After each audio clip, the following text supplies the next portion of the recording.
بسم اللہ الرحمن الرحیم۔ السلام علیکم، کیسے ہیں آپ سب لوگ؟ میں امید کرتا ہوں آپ سب لوگ خیریت سے ہوں گے، ٹھیک ٹھاک ہوں گے۔ آج ہم ناول مداری کی ایک اور ایپیسوڈ پڑھنے جا رہے ہیں۔ شروع کرتے ہیں ناول مداری۔ کوئی مشکل نہیں ہوگی؟ میں نے کہا مشکل میرے لیے ہوگی، خدا کے لیے اپنے آپ کو ہمارے لیے خطرے میں مت ڈالو، کوئی ایسا کام مت کرو جس سے تم غیر محفوظ ہو جاؤ۔ جانتے بوجھتے ایسا کون سا کام کیا ہے میں نے کہا کیوں؟ کل سونی کو اپنے ساتھ لے کے جا کے تم نے کوئی عقل مندی کی تھی؟ خود سونی تم سے کہتے تھے تو تمہارا فرض بنتا تھا کہ اسے سختی سے ڈانٹ دو کہ تمہیں باہر جانے کے بارے میں سوچنا بھی نہیں چاہیے۔ وہ بولی چلو وہ بات تو ختم ہو گئی۔ میں نے کہا نہیں، ایسا سمجھنا پھر غلطی ہوگی۔ کینی بہت کمینہ پرور اور عیار آدمی ہے، اسے بیوقوف بنا کے خوش ہونا بیوقوفی ہے۔ یہاں وہ یقیناً مخبری پر آ رہا تھا، کسی نے انعام کے لالچ میں پولیس کو اطلاع دی ہوگی کہ وہ لڑکی جس کی گرفتاری پر لاکھوں کا انعام ہے نیلم کے ساتھ فلم کے سیٹ پر آئی تھی۔ تم کیا سمجھتی ہو اس ایک ناکامی کے بعد وہ سمجھ لے گا کہ اطلاع غلط تھی؟ نہیں، وہ سمجھے گا کہ تمہیں کسی نے پہلے سے چھاپے کی خبر دے دی ہوگی اور تم نے سونی کو غائب کر دیا۔ جتنے پولیس کے مخبر ہیں اس سے 1000 گنا زیادہ تعداد میں تمہارے خیرخواہ اور پرستار ہیں۔ آج کی چھاپہ مار کارروائی ناکام ہوگی مگر اطلاع ایسے غلط ثابت نہیں ہوئی۔ مجھے یقین ہے کہ وہ پھر چھاپہ مارے گا۔ ممکن ہے اگلی بار وہ تمہارے دفاعی حصار میں چوروں کی طرح داخل ہو جائے یا تمہارے حفاظتی انتظامات کو ناکارہ بنا دے، اسے کوئی نہ روک سکے، اور اس سے پہلے کہ تم سونی کو چھپاؤ وہ اس کے اور تمہارے ہاتھوں میں ہتھکڑیاں ڈال دے گا۔ وہ ایک بار نہیں بار بار اور ہر جگہ آ سکتا ہے۔ چلو وقت ضائع مت کرو، اگلی بار کی فکر میں پڑ گئے ہو، جو کام ہے پہلے وہ کرو۔ میں نے کہا وہ تو میں کر رہا ہوں، لیکن ایسا نہیں ہونا چاہیے کہ میں رئیس کو مصیبت سے بچانے جاؤں تو معلوم ہو کہ اب تم مصیبت میں پڑ گئی ہو اور تمہیں بچانے کی کوشش کامیاب ہونے سے پہلے مزید کہیں پھنس جائے۔ یہ سلسلہ رکنا چاہیے اور ایسا صرف احتیاط کرنے سے ہوگا۔ اوکے بابا، میں احتیاط کروں گی۔ نیلم نے ہاتھ جوڑے۔ سونی نے رونی شکل بنا لی تھی۔ میں اب نہیں جاؤں گی، کبھی بھی مر جاؤں گی تب بھی نہیں۔ گارڈ دینا مجھے یہیں۔ میں نے ہنس کے کہا مرنے کون دے گا تجھے یہاں، بے وقوف لڑکی۔ شبنم نے جانے کہا فون گھمانے میں لگی ہوئی تھی۔ میں نے نیلم سے کہا تمہاری ایک گاڑی تو کل ہم نے ورکشاپ پہنچا دی۔ وہ بولی میری کہاں تھی، ہم ابھی تم کیسے جاؤ گے؟ شبنم نے کہا بڑی گاڑی ہے نا۔ میں نے کہا اسے گاڑی کہنا محض جذباتیت کی دلیل ہے، ورنہ 2-4 پہیوں والا ایک چوہے دان ہے، چلبلی ایک نسل کا ایک جانور ہے۔ شبنم نے جز بجز ہو کے کہا شرم آنی چاہیے تمہیں۔ میں نے کہا ہاں بڑی شرم آتی ہے مجھے اس میں بیٹھ کے، مگر کیا کروں، جہنم میں جاؤ تم، میں تو اسی میں جاؤں گی۔ شبنم واک آؤٹ کر گئی۔ میں نے کہا ہاں وہ چلتی ہے جہنم کے روٹ پر اور کہیں بھی جا نہیں سکتی۔ نیلم ہنسنے لگی۔ چلو تم میری گاڑی لے جاؤ۔ میں نے کہا وہ شاہی سواری والا ہاتھی نہ بابا، بھائی ایک شریفانہ کار بھی ہے، نوکر استعمال کرتے ہیں۔ وہ بولی۔ میں نے کہا پھر ٹھیک ہے، ہم بھی تو خادم ہیں تمہارے۔ میں شبنم کے ساتھ جانا نہیں چاہتا تھا، وہ سمجھ میں آ گئی۔ اور ناصر، میں جاتے جاتے رک گیا۔ کیا تم کچھ کہتے کہتے رک گئی؟ وہ تمہیں پیسے لے جانے چاہیے اپنے ساتھ۔ میں نے کہا بینک سے لے لوں گا میں۔ اس نے کہا چلو چیک مجھے دے دو، اگر تمہاری ناک کا سوال ہے تو، مگر مجھ سے کیش لے جاؤ جتنا چاہیے۔ میں نے کہا اچھا کتنا دے سکتی ہے تم؟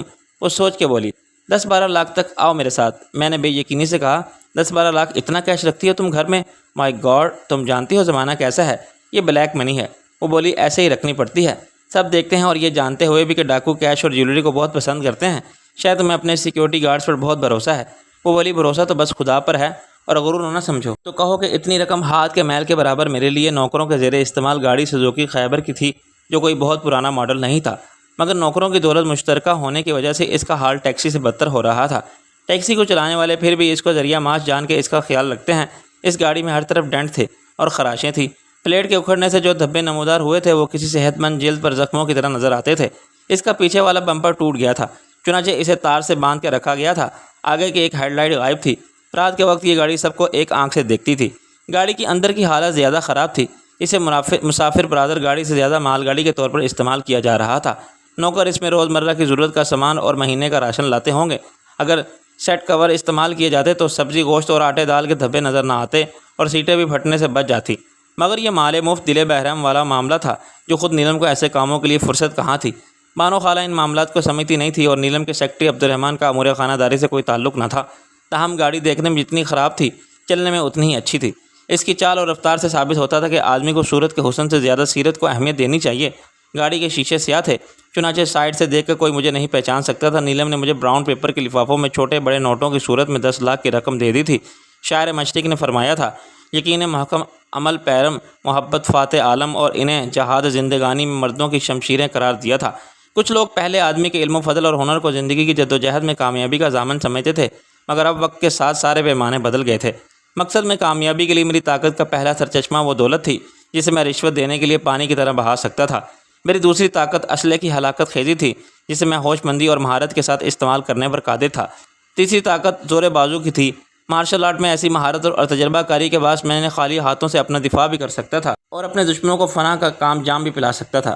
10 لاکھ روپے نقد، ایک بھرا ہوا خود کار جدید ترین قسم کا ریوالور اور اپنی ذات پر اعتماد، جہاد زندگانی کی ان شمشیروں کے ساتھ رئیس کو پولیس کی حراست سے آزاد کرانا میرے نزدیک کوئی مسئلہ نہیں تھا۔ کم سے کم سنت نگر تھانے کے باہر گاڑی روکنے تک تو میرا یہی خیال تھا۔ نیلم کے گھر سے میرے اور شبنم کی روانگی کے وقت میں 10-15 منٹ سے زیادہ فرق نہیں تھا۔ وہ غصے میں اپنی گاڑی لے کر پہلے نکل گئی تھی، مگر خلاف امید مجھے تھانے کے باہر اس کی گاڑی کہیں بھی نظر نہیں آئی۔ گیٹ کے باہر والی دیوار کے ساتھ ایک ضبط شدہ کار اور ایک ٹیکسی کے تباہال ڈھانچے تصویر عبرت بنے قانون کی دہانی دیتے نظر آتے تھے۔ کار کے ڈھانچے پر مہینوں کے گرد و غبار میں اس کا اصل رنگ غائب ہو گیا تھا۔ اس کے اندر سے ریڈیو، ٹیپ ریکارڈر یا گھڑی جیسی ہر فالتو چیز تو پہلے دن نکال لی گئی تھی۔ اب یقین سے کہنا مشکل تھا کہ انجن کے کتنے پرزے پولیس کے یہاں افسران کی ذاتی کاروں میں منتقل ہو چکے تھے۔ اس کے چاروں ٹائر ناکارہ، گھسے ہوئے اور پھٹے ہوئے تھے، جو شاید پنکچر لگانے والوں کی دکان کے سامنے سے بلا معاوضہ اٹھائے گئے تھے۔ ان کی قدر و قیمت صرف ہنگامہ آرائی میں سڑک پر آگ لگانے والوں کے لیے ہوتی ہے۔ کار عملاً اب پہیوں پر نہیں کھڑی تھی، زمین پر بیٹھی ہوئی تھی۔ کچھ ایسا ہی حال ٹیکسی کا تھا۔ اس میں کسی فقیر نے اپنا بیڈ روم بنا لیا تھا۔ وہ فقیر بھی پولیس کے لیے مخبری کرتا ہوگا، ورنہ مال مسروقہ پر قبضے کے جرم میں اندر کیا جاتا تھا۔ ٹیکسی کی سیٹوں پر اس کا بوریا بستر اور گدرے، ایک لوٹا اور کچھ برتن پڑے تھے۔ چھاپہ مار کارروائی اور مسٹر گشت میں استعمال ہونے والی ایک موبائل میں کچھ مجرم لائے گئے تھے۔ وہ نوجوان لڑکے تھے جو صورت سے ہی اوباش نظر آتے تھے، مگر تھانے میں جاتے ہوئے ان کی ساری اکڑفوں نکل گئی تھی اور بہت جلد ہونے والی خاطر تواضع کے خیال سے ان کے چہروں پر مردری چھائی ہوئی تھی۔ ہر تھانے کا منظر اور ماحول یہی ہوتا ہے۔ پرانی خستہ حال عمارتوں میں ایک سوگوار وحشت اور آسیب زدہ نحوست کے سائے ہر جگہ منڈلاتے محسوس ہوتے ہیں۔ فلموں میں باہر کے ملکوں خصوصاً یورپ اور امریکہ کے پولیس اسٹیشن کے خوبصورت، صاف ستھری اور نفاست سے آراستہ شاندار عمارات میں جو پولیس کا رویہ، بہترین فرنیچر، جدید تن کمپیوٹرائز اور نئی نئی چمکتی دمکتی کاروں کو دیکھ کر یقین نہیں آتا کہ تھانے ایسے بھی ہو سکتے ہیں۔ جھک پڑنے پر ہوئے کمرے کے باہر تھانہ انچارج کے نام تختی لگی ہوئی تھی اور ایک خالی بینچ پر کوئی ملازم نامی ٹانگ کے ٹانگ رکھے بڑی فراغت سے بیٹھا ہوا تھا۔ اس نے مجھے ڈانٹنے کے انداز میں مطلع کیا کہ ایس ایچ او صاحب گشت پر ہیں اور پھر میٹنگ کے لیے ڈی ایس پی صاحب کے آفس جائیں گے۔ خدا کے سوا کوئی نہیں جانتا تھا کہ وہ کب واپس آئیں گے۔ میں نے ڈیوٹی افسر سے رجوع کیا، جو نوادران کے بارے میں احکامات صادر فرما چکا تھا، کہ انہیں گھر جھاڑنے کے بعد اس کے سامنے پیش کیا جائے۔ اندر مختلف آلات کی مدد سے ان کی صفائی شروع ہو چکی تھی۔ اپنے مسائل لے کر حاضر ہونے والے دو سائل بڑی مظلوم صورت بنائے ایک بینچ پر اس انتظار میں بیٹھے تھے کہ صاحب اور افسر کی نظر کرم ان پر ہو تو ان کی فریاد سنی جائے اور شکایت لکھی جائے۔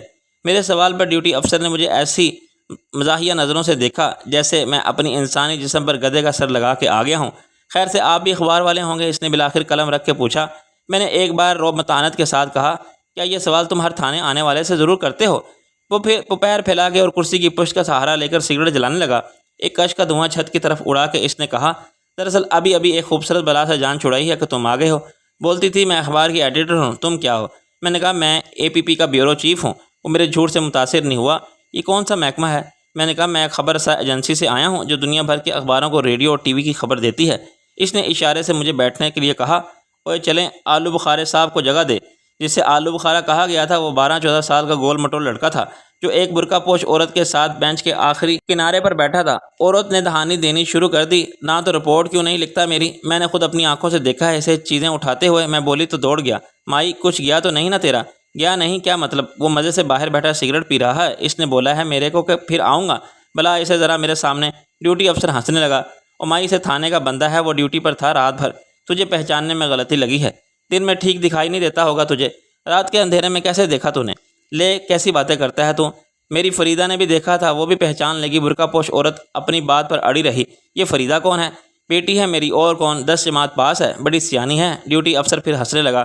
اماں پہلے فریدہ سے پوچھ لے، کہیں اس نے تو نہیں بلایا تھا کسی کو؟ یہ تو ہے ابھی بڑا حرامی عشق باز۔ بڑھیا چلانے لگی، کچھ شرم حیا کرو، تمہارے گھر میں نہیں ہیں جو ان بہنیں بیٹیاں؟ تمہارے گھر میں نہیں ہیں جوان بہنیں اور بیٹیاں؟ میرا گھر والا اسی تھانے میں سب انسپکٹر تھا، تمہارا ساتھی تھا، ڈیوٹی دیتے ہوئے شہید ہوا، ابھی تک پینشن نہیں ملے، مجھے سال ہو گیا ہے، الٹا تم لوگ کوارٹر خالی کرانے کے لیے مجھے پریشان کر رہے ہو، دھمکیاں دیتے ہو، ڈراتے ہو۔ ڈیوٹی افسر کچھ سیریس ہوا۔ اچھا مائی تو ادھر محرر کے کمرے میں بیٹھ، انچارج صاحب آ جائیں گے۔ عورت رونے لگی۔ روز خوار کرتے ہو مجھے، میں کہاں جاؤں؟ میرا گھر والا جس افسر کی جان بچاتے ہوئے شہید ہوا تھا وہ بھی میری نہیں سنتا، گولی اسے لگنی تھی اگر میرا گھر والا سامنے نہ آتا۔ ڈیوٹی افسر گرم ہو گیا۔ پھر ہم کیا کریں؟ یہاں اخبار والے کو دیکھ کے شور کر رہی ہے۔ عورت میری طرف متوجہ ہو گئی۔ بھائی اخبار والے تم ہی انصاف کرو، جوان بیٹی کو ساتھ لے کر میں کہاں جاؤں؟ اکیلا گھر پر چھوڑ کے آتی ہوں تو الگ ڈر لگتا ہے، عورت کی ساری کہانی میری سمجھ میں آ گئی تھی اور اس کی بات سن کے مجھے واقعی دکھ ہوا تھا۔ میں نے اسے ایک کاغذ کے پرزے پر شبنم کا نام اور پتہ لکھ دیا، تم ان کے پاس چلی جاؤ شام کے بعد۔ اس نے ممنونیت کے ساتھ کاغذ لے لیا۔ اللہ تیرا بھلا کرے، کیا نام بتاؤں اسے تیرا؟ میں نے کہا نام بھی لکھا ہوا ہے میرا، وہ تحریر سے بھی پہچان لے گی۔ موقع ملے تو میں کسی رپورٹر کو بھیجوں گا تمہارے گھر، تو نے گھر دیکھا ہے؟ میرا کوارٹر ہے۔ میں نے کہا رپورٹر صاحب معلوم کر لے گا، تم فکر مت کرو۔ برقع پوش عورت اپنے بیٹے کے ساتھ ایسے فاتحانہ انداز میں گئی جیسے وہ کاغذ کا پرزہ نہیں، اس کے سارے مسائل کے حل کی ضمانت ہے، وہ اس میں اعظم ہے جو اس کی ساری مشکلات اور اس کے سارے مسائل کو چٹکی بجاتے میں حل کر دے گا، وہ طلسم ہے جو بدبختی کے افریت کو جلا کے راکھ کر سکتا ہے، الادین کا چراغ ہے جو خوش قسمتی کے ہر خواب کو تعبیر دے سکتا ہے۔ میں اسے کیسے بتاتا کہ اب اس میں اعظم کسی VVIP کی سفارش ہو سکتی ہے؟ طلسم کی طاقت سکہ رج الوقت کے پاس ہے اور الادین کا چراغ قصے کہانیوں کی بات ہے۔ وقتی طور پر ڈیوٹی افسر کے کمرے کا ماحول کچھ زیادہ ہی حوصلہ افزا اور باغیانہ ہو گیا تھا۔ ڈیوٹی افسر کے سامنے بیٹھے ہوئے لوگ بھی مجھے پرتوقع نظروں سے دیکھتے ہوئے ناانصافی کے خلاف بولنے لگے تھے۔ ڈیوٹی افسر کے لیے یہ صورتحال بالکل ناپسندیدہ تھی۔ دیکھو سر جی، ابھی وہ جو ایڈیٹر صاحب بڑے غصے میں آئی تھیں، ان کو ہم بتا چکے ہیں، آپ بھی دیکھ لو بے شک اندر جا کے۔ تمہارا مطلب ہے کہ رئیس خان نام کے کسی ملزم کا یہاں اندراج نہیں ہے؟ میں نے کہا مگر اندراج کے بغیر بھی تو بندے ملتے ہیں تھانوں میں بند۔ اس نے کانوں کو ہاتھ لگایا۔ توبہ جی، ہم کوئی غیر قانونی کام نہیں کرتے، آپ بھی روز نامچہ دیکھ لو، حوالات میں بندے گن لو۔ میں نے کہا لیکن رئیس نے فون کر کے بتایا تھا سر جی، ہم جو بکواس فرما رہے ہیں اس پر بھی غور فرماؤ۔ ادھر سے کسی رئیس غریب نے کسی کو فون نہیں کیا، تھانے کا فون تو 2 دن سے بند ہے، بل نہیں دیا تو کٹ گیا۔ اس نے ریسیور اٹھا کے مجھے چیک کرنے کے لیے تھما دیا، اس لیے پبلک آپ سے شکایت کرے گی کہ تھانے کا فون نہیں اور آپ چھاپ دو گے۔ میں نے ریسیور کان سے لگا کے دیکھا، اس میں ٹیوں ٹیوں کی ڈیوٹی افسر نے اس یقین کے ساتھ ریسیور میری طرف بڑھا دیا تھا کہ میں اس پر اعتبار کرتے ہوئے ریسیور ہی نہیں پکڑوں گا، مگر اس کی بلف کرنے کی کوشش ناکام ہو گئی۔ فون تو ٹھیک ہے، میں نے تن سے کہا۔ اس نے حیرت انگیز مٹھائی کے ساتھ ریسیور واپس ٹھیک ہو گیا؟ کدھر ٹھیک ہو گیا؟ ہم کوئی جھوٹ بولتے ہیں؟ اس نے مجھے جھوٹا ثابت کرنے کے لیے ریسیور ایک سائل کی طرف بڑھا دیا تھا۔ وہ کچھ حیران ہو کے بولا فون واقعی ڈیڈ ہے۔ میں ڈیوٹی افسر کی چالاکی سمجھ گیا۔ پہلی بار اس نے واقعی مجھے بلف کرنا چاہا تھا، مگر پھر اس نے میز کے نیچے یا پیچھے کوئی بٹن دبا کے لائن کاٹ دی اور مجھے جھوٹا ثابت کر دیا۔ اسے چیلنج کر کے مجھے کیا ملتا؟ میں نے اپنی غلطی کے اعتراف کر کے ایک معنی خیز مسکراہٹ کے ساتھ کر لیا، جس کا مطلب ڈیوٹی افسر نے بھی یقیناً سمجھ لیا ہوگا کہ چلو تم سچے ہو اور ہم جھوٹے۔ ہم نے اٹھتے ہوئے کہا مس شبنم نے سب دیکھ لیا تھا تو پھر ٹھیک ہے۔ وہ بولا انہوں نے بتایا نہیں ہمیں، آخر یہ رئیس کون ہے، کتنا بڑا رئیس ہے، کہاں کا رئیس ہے؟ معلوم ہو جائے گا تمہیں بہت جلد۔ میری تشویش اب بڑھ گئی تھی۔ رئیس کو قانونی حراست سے چھڑایا جا سکتا تھا، مگر پولیس کسی کو ایسے ہی اٹھا لے اور غائب کر دے تو مسئلہ بہت سنگین ہو جاتا ہے۔ کچھ عرصے سے ایک اصطلاح عام طور پر استعمال ہونے لگی تھی جو بے معنی، گمراہ کن اور خطرناک ہے۔ اس میں پولیس، CIA یا FIA کے علاوہ نیم فوجی اور فوجی انٹیلیجنس کے سب لوگوں کو شامل کر لیا گیا ہے جو قانونی یا غیر قانونی اختیار کے بغیر کسی کو بھی گرفتار کرنے کا اختیار رکھتے ہیں یا اس کے دعوے دار ہیں۔ وہ وردی میں ہوتے ہیں یا بغیر وردی کے، عام آدمی مجبور اور بے بس ہیں۔ وہ اپنی شناخت یا کوئی وارنٹ دکھائے بغیر کسی بھی گھر کے کسی بھی فرد کو کسی بھی وقت کوئی جرم بتائے بغیر اٹھا کے لے جا سکتے ہیں اور کچھ نہیں بتاتے کہ کہاں لے جا رہے ہیں۔ یہ صورتحال بہت خطرناک ہوتی ہے کیونکہ بعض اوقات ان قانون نافذ کرنے والے اداروں کے نام پر پیشہ ور مجرم اور قاتل بھی کارروائی کر لیتے ہیں۔ اگر یہ نہ ہو تو پھر والی وارث تھانے تھانے بھٹکتے پھرتے ہیں، خود ان کے سوال اس کو بالجبر کا کوئی گواہ نہیں ہوتا اور ان کی گواہی کوئی حیثیت نہیں رکھتی۔ سب تھانے چھان کے وہ عدالت سے رجوع کرنے کی ہمت رکھتے ہیں تو رپورٹ بھی لکھ لی جاتی ہے، مگر اس سے غائب ہو جانے والے آدمی کے بارے میں پھر بھی پتہ نہیں چلتا۔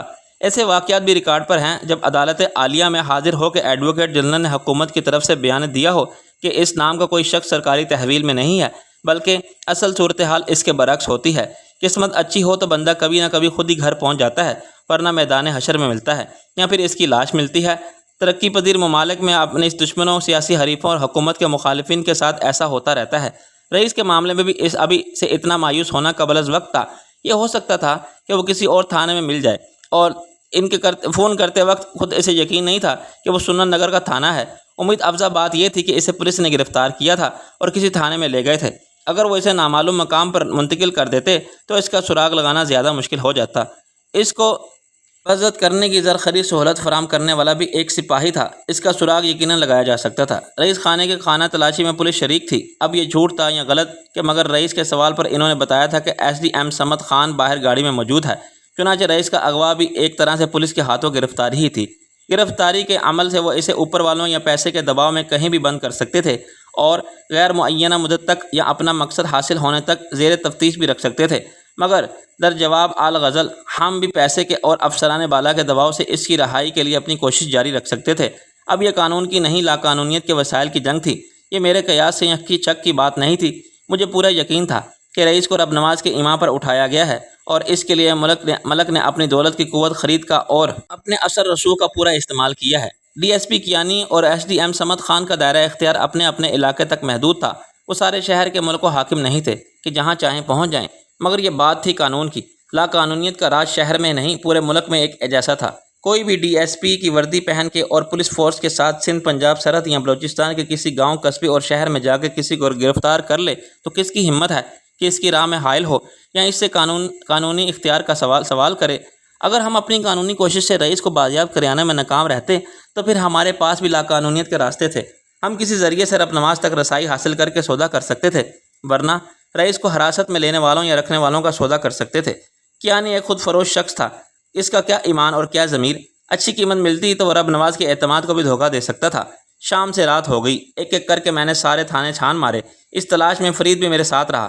یہ شبنم کا مشورہ تھا کہ ایک معتبر گواہ کو ساتھ رکھو، کہیں ایسا نہ ہو کہ رئیس کو ڈھونڈتے ڈھونڈتے غریب بھی گم ہو جائے۔ کسی تھانے میں مجھے بھی ڈاک دیا جائے کہ ہم بچہ شتراسست 9-10 تھانوں میں پولیس حکام کا رویہ ایک جیسا بے نیازی، بے رخی اور بے گانگی کا تھا۔ وہ سب ایسے بن جاتے تھے جیسے یہ نام پہلی بار سنا ہو۔ میری کوئی حیثیت نہیں تھی۔ فرید عباسی وکیل تھا، اس کے سامنے وہ قانون کی بات کرتے تھے یا بات کرنے سے انکار کر دیتے تھے۔ ہر جگہ ہمارے اور ڈیوٹی افسر کے درمیان ہونے والی گفتگو کچھ یوں ہوتی تھی: رئیس خان، کیا جرم کیا ہے اس نے؟ جرم کوئی نہیں کیا، اس پر دوہرے قتل کا جھوٹا الزام لگا کے گرفتار کر لیا گیا ہے۔ یہ سب تو کہتے ہیں کہ جھوٹا الزام ہے، اور آپ تو وکیل ہو اس کے، میں اس کا دوست ہوں۔ آپ گھر پر تو ایسا ہی کہو گے نا، گرفتار کہاں سے کیا گیا بندے کو؟ فلاں جگہ سے۔ تو پھر آپ ادھر کیا ہمارا ٹائم ضائع کرنے آئے ہو؟ علاقہ تھانے سے معلوم کرو جا کے۔ وہ کر لیا، بندہ وہاں نہیں ہے، وہ بندہ یہاں بھی نہیں ہے۔ اب جاؤ کام کرنے دو ہمیں۔ کیا ہم روز نامچہ یا حوالات میں دیکھ سکتے ہیں؟ انچارج صاحب سے بات کر کے دیکھ لو، وہ کہاں ملیں گے؟ ادھر ہی ملیں گے، کب ملیں گے یہ تو پتہ نہیں۔ اس مرحلے پر گفتگو میں ڈیڈ لاک آ جاتا تھا، بات ختم ہو جاتی اور ہم بند گلی کے آخری موڑ پر کھڑے یہ سوچتے رہ جاتے کہ کیا اب واپسی اختیار کی جائے۔ مگر واپسی ہونے سے پہلے ہم بند گلی میں راستہ بنانے کے لیے رشوت کا چور دروازہ استعمال کرتے تھے۔ تھانے کے کسی اہلکار کے ذریعے ڈیوٹی افسر تک نذرانہ پہنچا کے ہم روزنامچہ ملاحظہ کرنے اور اختیار حاصل کر لیتے تھے، اور ہمیں ملاقات کے بہانے حوالاتیوں کا دیدار بھی کرا دیا جاتا تھا۔ اس چکر میں ہم 5 گھنٹے اور 10,000 روپے ضائع کر چکے تھے، مگر ابھی تک نتیجہ صفر تھا۔ غیر مصدقہ ذرائع سے ہمیں یہ معلوم بھی حاصل کر چکے تھے کہ آج سارا دن آنے جانے اور لائے جانے والے رئیس کے نام اور حلیہ کا کوئی بھی بندہ نہیں تھا۔ تھانے سے کسی کو نامعلوم جگہ نہیں بھیجا گیا تھا، اور ڈی ایس پی کیانی یا انسپکٹر راؤ انور کے حکم پر کسی کی گرفتاری کے لیے نفری نہیں کی گئی۔ فرید عباسی وکیل تھا اور اندر کی بات کا پتہ کرنے کے لیے خفیہ طریقوں سے پوری طرح واقف تھا۔ اس نے پولیس کے مصدقہ مخبروں سے بھی پوچھا اور ہر غلط یا صحیح اطلاع کا معاوضہ مارکیٹ ریٹ سے بڑھ کر ہی رہا، مگر رئیس کا پتہ نہ ملا۔ اس دوران میں شبنم اور نیلم نے اپنے اپنے تعلقات اور اثر رسوخ کی ڈوریاں بھی ہلائیں اور افسرانے بالا سے ہر تھانے میں فون بھی کر ڈالے، مگر حاصل کچھ نہ ہوا۔ رات ہوئی تو تھکن اور مایوسی سے بے حال ہو کے میں اور فرید عباسی ایک جگہ چائے پینے اور اس بہانے دم لینے کے لیے بیٹھ گئے۔ فرید عباسی کو اب یقین آ چکا تھا کہ گرفتاری کی ساری کارروائی بوگس تھی اور رئیس کو اغوا کرایا گیا تھا، مگر اس اغوا کی واردات میں پولیس کو استعمال کیا گیا تھا۔ میں نے کہا مگر یار، اس نے مجھے بتایا تھا کہ رئیس خانے سے 2 لاشیں ملی ہیں جلی ہوئی۔ ہاں یہ معاملہ عجیب ہے۔ میں نے کہا وہ لاشیں کہاں گئی آخر؟ رئیس تو خیر جہاں گیا۔ فرید سوچ میں پڑا رہا، وہ کس کی لاشیں ہو سکتی ہیں؟ رئیس تو یہ بھی کہا گیا تھا کہ ایک مرد کی لاش ہے، دوسری عورت کی۔ ہاں، اور اگر وہ رئیس خانے میں جل کے مرنے تھے تو وہ کون تھے اور رئیس خانے میں کیا کر رہے تھے؟ کسی نے انہیں دیکھا کیوں نہیں؟ فرید چونکا۔ یہ نقطہ اہم ہے۔ اگر کا لفظ بے معنی اہم بھی ہو سکتا ہے۔ کیا مطلب؟ مطلب یہ کہ وہ وہاں جل کر نہ مرے ہوں، ایک کیس بنانے کے لیے 2 ساختہ لاشیں وہاں لا کے ڈال دی گئی ہوں۔ فرید بولا، ویری انٹیلیجنٹ۔ وہ جوش سے بولا، آپ یہ معلوم کرنا ضروری ہوگا اس روز شہر میں آگ کہاں کہاں لگی تھی، کہیں لوگ جل کر مرے تھے تو کتنے، اور وہ کون تھے؟ ان کے نامعلوم ہو جائیں گے۔ جلی ہوئی لاشیں 1-2 روز پرانی ہو سکتی ہیں، اس سے زیادہ نہیں۔ لاشوں کو پوسٹ مارٹم کی رسمی کارروائی کے لیے لے جایا گیا ہوگا اور پولیس ضرورت پوری کرنے کے لیے لاشیں اٹھا لائی ہوگی۔ میں نے کہا مگر فرید صاحب، لواحقین پوسٹ مارٹم کے بعد لاشیں مانگتے ہیں تدفین کے لیے، تو لاشیں انہیں واپس مل گئی ہوں گی۔ ایسی صورت میں رئیس پر دوہرے قتل کا کیس نہیں بن سکتا۔ ہاں، اگر یہ ثابت ہو جائے۔ میں نے کہا یار یہ کیا ناممکن ہے؟ فرید نے میری صورت غور سے دیکھی۔ ناممکن تو نہیں بھی دنیا میں، اور خصوصاً جرائم کی دنیا میں۔ تو کیا سوچ رہا ہے؟ فرض کرو آگ لگانے والوں نے ایک تیر سے 2 شکار کیے ہوں، رب نواز نے 2 نمک حراموں کو یوں سزائے موت دی ہو یا مار کے ان کی لاشیں وہاں ڈلوا دی ہوں کہ وہاں جل کے ناقابل شناخت ہو جائیں، الزام آ جائے خود رئیس پر۔ فرید نے سر ہلا دیا۔ اور یہ ہو سکتا ہے، بالکل ہو سکتا ہے، جبکہ ایسا ہو بھی سکتا ہے کہ لاشوں کو کہیں اور آگ لگا کے وہاں لے جایا گیا ہو، آج صبح یا گزشتہ رات یہ کارروائی کی گئی ہو۔ پھر کیسے پتہ چلے گا؟ فرید نے اپنا سر تھام لیا۔ پتہ نہیں، کچھ پتہ نہیں کیا ہوا۔ اس سے ہوا اور کیوں ہوا؟ ہم ان لاشوں کا پتہ چلائیں یا رئیس کا؟ میری سمجھ میں کچھ نہیں آتا۔ میں نے کہا ایسا لگتا ہے کہ ہماری کوششوں کی خبر بھی رب نواز تک پہنچ گئی ہے۔ کہیں سے کچھ نہ معلوم ہونے سے ثابت ہوتا ہے یہ انتظام تو رب نواز نے پہلے کیا ہوگا۔ اس نے بجا دیا ہوگا کہ رئیس خود ہی سیاست تعلقات رکھتا ہے اور بہت سے اس کے دوست ہیں اثر رسوخ والے، ایک وکیل، ایک اخبار کی ایڈیٹر، ایک ہیروئن، ڈاکٹر کمال اور ناصر عظیم، زمین و آسمان ایک کر دیں گے سب مل کے۔ بندہ غائب ہو تو ایسے کہ اس کا سراغ فرشتوں کو بھی نہ ملے، اور کیانی نے یقیناً پکا کام کیا ہے۔ میں نے کہا کوئی دیوار ناقابل شکست نہیں ہوتی، اور ہو بھی تو بہت تھانے باقی ہیں۔ فرید نے مایوسی سر ہلایا۔ سب کی ایک ہی سی اسٹوری ہوگی، کسی کو بھی کچھ معلوم نہیں ہوگا، کیونکہ وہ رئیس کو کسی بھی تھانے میں نہیں لے گئے ہوں گے۔ میں نے جن لوگوں کو اس پر کام پر لگایا تھا وہ تھانے میں لائے جانے والے اور ہر مجرم سے رابطہ کرانے کے ماہر ہیں اور اسی کی کمائی کھاتے ہیں۔ میں نے کہا شبنم بھی کوشش کر رہی ہے، اس کے رپورٹر تھانے ہی جائیں گے اور نہ اور تھانے سے کیا معلوم ہوگا؟ کچھ نہیں۔ پھر ہمیں کیا کرنا چاہیے؟ لمبی تان کے آرام سے سو جانا چاہیے۔ فرید نے میرے طنز پر غور ہی نہیں کیا۔ رئیس ہے رب نواز کے پاس، اس کی نجی جیل میں۔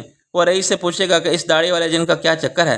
کیا چراغ علی ولد باغ علی ہی شبنم کا شوفر تھا اور وہی ناصر عظیم ہے؟ رئیس لاکھ کہے کہ اسے کچھ معلوم نہیں، رب نواز ماننے والا نہیں ہے۔ میں نے کہا رئیس بھی کچھ بتانے والا نہیں ہے، میں جانتا ہوں اسے بچپن سے۔ وہ کتنی بار تھانوں میں بند رہا، کتنی مار کھائی، پولیس کبھی اس کی زبان نہیں کھلوا سکی۔ وہ مر جائے گا مگر کچھ بتائے گا نہیں، مجھے معلوم ہے۔ تجھے یہ نہیں معلوم کہ کیانی کتنا بے رحم اور شفاق آدمی ہے۔ وہ ایک نفسیاتی مریض ہے جسے لوگوں پر جسمانی تشدد کے نت نئے طریقے آزما کے اور انہیں تڑپاتا دیکھ کے تسکین ملتی ہے۔ دکھ، مایوسی اور افسردگی نے میرے دل کو اپنے شکنجے میں جکڑ لیا۔ رب نواز یہ بھی پوچھے گا کہ سونی کہاں ہے؟ کیا وہ نیلم کے گھر میں ہے؟ میرا دل کہتا ہے کہ رب نواز نے رابطے کے لیے رئیس کو اٹھوایا ہے، وہ بات کرنا چاہتا ہے ہم سے مگر ہم نے انکار کر دیا تھا۔ فرید بولا۔ میں نے کہا شاید وہ مورتی کا سر واپس مانگے۔ ایک تو وہ منحوس مورتی کا سر جو ہمارے کسی کام کا نہیں۔ فرید نے بھنا کے کہا میرا خیال ہے اب یہ ہے کہ اس کا سودا ہو سکتا ہے، جیسے کہ ماہرین نے دعویٰ کیا ہے۔ اس کی مالیت ہے 3 کروڑ۔ رب نواز یہ کوئی آدھی قیمت پر خرید لے، مجھ سے 1 کروڑ دے دے۔ تو پاگل ہو گیا ہے؟ اب یہ دھندا بھی لکھا جائے گا تیرے نامہ اعمال میں؟ فرید بولا۔ یہ جرمانہ ہے جو رب نواز سے وصول کیا جا سکتا ہے۔ ہم اس کے خلاف منشیات کے کاروبار میں ملوث ہونے کی رپورٹ نہیں لکھوا سکتے، انسداد منشیات کے محکمہ کو نہیں بتا سکتے۔ اگر یہ مورتی کا سر ہم ان کے حوالے کر دیں تو کیا ہوگا؟ ہم سے پوچھا جائے گا کہ یہ ہمیں کہاں سے ملا۔ فرض کر لو ہم نے کہہ دیا کہ سڑک پر پڑا ہوا تھا، ملا تھا، جو 100% سچ ہے، تو مزید تفتیش کا سلسلہ ہوگا کہ ہمیں کیسے معلوم ہوا کہ اس میں پلاسٹر آف پیرس کے ساتھ ہیروئن شامل ہے، اور مزید فرض کر کے ہم سے کوئی سوال نہ کیا گیا، تھینکس اور ویری گڈ کہہ کر رخصت کر دیا گیا اور ہم سے کہا گیا کہ اسے جلا دیا جائے یا سب کے سامنے، پھر کیا؟ وہ فرید تلخی سے بولا۔ ہر سال ہزاروں من چرس اور ہیروئن کو سب کے سامنے جلا دیا جاتا ہے۔ اخبارات میں تصویریں بھی لگتی ہیں، مگر کیا وہ ہیروئن ہوتی ہے؟ میں نے کہا ہوتی ہیں تھوڑی بہت، جو موقع پر موجود صحافیوں کو اور معززین کو دکھائی جاتی ہے، باقی سب آثار ہوتا ہے اور اعلیٰ بدلہ کوڑا کچرا۔ تو کیا فائدہ ڈاکو سے مال لے کر چور کے حوالے کرنے کا؟ اس 1 کروڑ سے بہت سے نیک کام کیے جا سکتے ہیں۔ سر سید کے بارے میں مشہور ہے کہ علی گڑھ یونیورسٹی بنانے کے لیے سب سے چندہ جمع کرنے نکلے تو طوائفوں کے پاس بھی پہنچ گئے اور انہوں نے دوسروں سے زیادہ فراغ دلی کا مظاہرہ کیا۔ اس پر علماء کو اعتراض بھی ہوا کہ جسم فروشی کی کمائی حرام اور تعلیم تدریس پر نہیں خرچ کی جا سکتی۔ سر سید نے جواب دیا کہ آخر ہم بیت الخلاء بھی تو بنوائیں گے یونیورسٹی میں، تو 1 کروڑ لگائے گا یتیم خانے کی تعمیر میں۔ ہاں، اتنا ثواب طوائفوں نے حاصل کیا تھا اتنا ہی رب نواز کے کھاتے میں بھی لکھا جائے گا، حالانکہ یہ چندہ نہیں ہے۔ ہم چائے پی کر نکلے تو تلاش کا بے سمت سفر پھر شروع ہوا۔ فرید نے پولیس سے کچھ نامی گرامی مخبروں سے رابطہ کیا اور مزید تھانوں کی خاک چھانی۔ اس وقت تک شبنم اور نیلم کی کوشش کے باعث اعلیٰ افسران کے فون کئی بار آ چکے تھے۔ تجربہ کار تھانہ انچارج جانتے ہیں کہ اوپر والے زیادہ تر فون مروت میں کرتے ہیں۔ سیاسی اور معاشرتی دباؤ کے علاوہ ان پر تعلقات کا دباؤ ہوتا ہے، وہ انکار کسی کو نہیں کر سکتے۔ لیکن جہاں دیدہ SHO افسر کے طبقے الفاظ اور انداز خاطب سے اندازہ لگا لیتے ہیں کہ اس فون کو کس حد تک اہمیت دی جانی چاہیے، اس پر ایکشن لینا چاہیے یا اسے نظر انداز کر دینا چاہیے۔ خود افسران بالا اپنی معافی التسخیر بیان کرنے کے لیے صحیح الفاظ اور جملے استعمال کرتے ہیں۔ بعض اوقات دیکھو بھائی، خیال رکھنا اپنا ہی بندہ ہے کا مطلب اس کے برعکس یہ بھی ہو سکتا ہے کہ اسے چھوڑنا مت، اسے کوئی تکلیف نہ ہو کا مطلب الٹا یہ ہو سکتا ہے کہ اس کی خوب پھینٹی لگاؤ۔ لیکن بعض اوقات ان کے الفاظ کا مطلب وہی ہوتا ہے جو وہ کہتے ہیں، فرق صرف لہجے اور انداز کا ہوتا ہے، اور تھانے دار سمجھ جاتا ہے کہ معاملہ گڑبڑ ہے۔ اس کی نوکری بھی خطرے میں پڑ سکتی ہے۔ رئیس کی حراست اور بازیابی کے معاملے میں افسران اعلیٰ نے تھانوں پر جو دباؤ ڈالا تھا وہ ایسا تھا، چنانچہ تھانے دار بھوک لائے پھرتے تھے۔ افسران بہت تھے کہ یہ بوگس کارروائی کرنے والے کا ابھی تک پتہ کیوں نہیں چلا، اور وارننگ دے چکے تھے کہ رئیس کو اغوا کرنے والوں نے اسے فوراً رہا نہ کیا تو بعد میں ان کے خلاف سخت ترین کارروائی ہوگی۔ ملازمت سے برطرفی تو یقینی ہے، حبس بھیجا اور اغوا وغیرہ کے جرم میں ضابطہ فوجداری کے تحت کارروائی بھی ممکن ہے۔ رات کو ہم جہاں گئے ہمارے ساتھ تھانے کے سارے عملے کا رویہ بالکل بدلا ہوا تھا۔ وہ ہم سے رئیس کے بارے میں پوچھتے رہے اور واردات کی تفصیل معلوم کرتے رہے۔ ہماری خاطر تواضع بھی ہوئی اور ہمیں روزنامچہ اور حوالات میں موجود ہر قیدی کو دیکھنے کا موقع فراہم کیا گیا۔ بعض جگہ میں نے ملزمان سے پوچھا مگر کسی نے بھی رئیس کے نام یا حلیے کے بارے میں کسی قیدی کو دیکھنے کا اعتراف نہیں کیا۔ وہ جھوٹ نہیں بول رہے تھے۔ رئیس کو کسی تھانے میں لے جایا ہی نہیں گیا تھا۔ یہ بات اب ثبوت یا تصدیق کے محتاج نہیں رہی تھی۔ رات 10 بجے فرید نے فون کر کے رکشی کا مطلع کیا۔ ابھی تک رئیس کا پتہ نہیں چلا ہے، اس لیے وہ دیر سے گھر آئے گا، اور نہ آئے تو رکشی پریشان نہ ہو، وہ آرام سے سو جائے۔ میں سونی کو کیا بتاؤں؟ میں نے کہا سب سے زیادہ وہی پریشان ہوگی۔ اس سے جھوٹ بولنے میں کوئی حرج نہیں، فرید بولا۔ سونی میری آواز سنتے ہی ناراض ہونے لگی۔ یہ مصیبت ہے، دوپہر سے اب تک کسی کو کوئی خبر نہیں ملی، کوئی اطلاع نہیں۔ پریشانی میں کبھی رکشی سے پوچھتی رہی، کبھی شبنم سے، وہ کچھ بتانے کو تیار نہیں۔ میں نے کہا انہیں کچھ معلوم ہوگا تو بتائیں گی نا، یہ کیسے ہو سکتا ہے کہ فرید تمہارے ساتھ ہو، اس رکشی کو کچھ پتہ نہیں؟ شبنم اخبار کے دفتر میں اپنا کام کر رہی ہے، کسی کو میرا خیال نہیں کہ میں سوچ کے پاگل ہو رہی ہوں۔ کچھ سمجھ نہیں آ رہا کہ میں کیا کروں، کدھر جاؤں، کس سے معلوم کروں؟ وہ رونے کے قریب ہو گئی۔ ہم بھی آرام سے نہیں بیٹھے تھے، خوار ہو رہے ہیں تھانوں میں۔ ایک فون کرنے کا خیال بھی نہیں آیا تمہیں؟ اس نے میری بات کاٹ دی۔ رئیس سے ملاقات ہوئی؟ میں نے بڑے سکون سے کہا ہاں۔ جھوٹ مت بولو، ابھی کچھ دیر پہلے تو نیلم باجی نے پھر فون کیا تھا کسی ڈی آئی جی کو، اور اس نے کہا تھا کہ جیسے ہی رئیس کا پتہ چلا میں خود آپ کو اطلاع دوں گا۔ میں نے کہا ہم بھی کچھ دیر پہلے ہی مل کے آئے ہیں۔ نیلم کی بات کس وقت ہوئی تھی؟ 8 بجے۔ ہاں 8 ہی بجے تھے، اور تم کہہ رہی ہو کچھ دیر پہلے؟ یہ 2.5 گھنٹے پہلے کی بات ہے۔ ہم اسے سارا دن ڈھونڈتے رہے۔ فرید نے پولیس کے مخبر کے اس پر کام لگا دیے، شبنم نے اپنے رپورٹر، اور وہ خود بھی فون کرتی رہی، اور نیلم نے بھی کسی خاصی کوشش کی۔ 9:15 بجے پتہ چلا کہ وہ کہاں ہے۔ پھر تم ملے اس سے؟ وہ تو ٹھیک ہے نا؟ سونی نے بڑی بےتابی سے پوچھا۔ بالکل ٹھیک ہے، پولیس اسے جانتی ہے، اور اس پر جو دوہرے قتل کا الزام تھا، سونی نے پوچھا، وہ ایسے ہی رئیس کو پھانسنے کی ایک گھٹیا کوشش تھی۔ یہ معلوم ہو گیا کہ وہ لاشیں کہیں اور سے لا کے رئیس خانے میں ڈالی گئی تھی۔ اب یہ پتہ چلانا رہ گیا ہے کہ لاشیں کس کی تھیں اور کہاں سے آئی تھی۔ کب تک آ جائے گا وہ گھر؟ میں نے کہا یہ کہنا مشکل ہے۔ دراصل جلدی میں اس کے خلاف ایک FIR بھی کاٹ دی گئی ہے۔